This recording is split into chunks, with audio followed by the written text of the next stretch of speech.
My next step is to determine where I'm going to place the eyes. Now, I often use what are called test eyes, which are glass eyes that are labeled in different sizes, and they're just on a pin so that you can, first of all, decide which size eye you want to use, and also so that you can determine where you want to place them. Now, I already know just from experience that with this size bear and with fur, I actually want to use 11 millimeter eyes.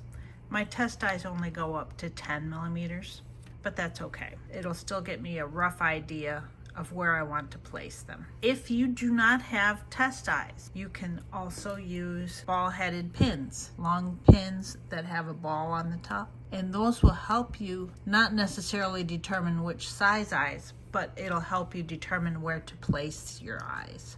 I'm going to continue using my test eyes. There are no hard and fast rules as to where to place the eyes, but there are some guidelines. I like to place them close to the seam of the gusset, but usually on this side of the seam. And then I place them right about where the forehead starts. So see how the snout comes here and then it goes up? I usually place the eye in that general area. The first one is always easy to place, and the second one to try to match it is the tough one. So sometimes I'll just try to eyeball it, and it's a lot harder with the fur. But other times I'll turn it upside down. That did not work, but we've got to start.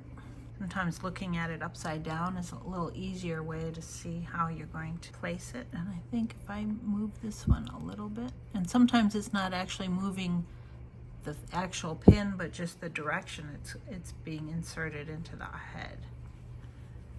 There we go. And we're actually not going to insert the eyes yet. I just want to get an idea of where they're going to be. Another trick to try to help with even placement is to use a mirror. And that looks pretty close, at least to start with.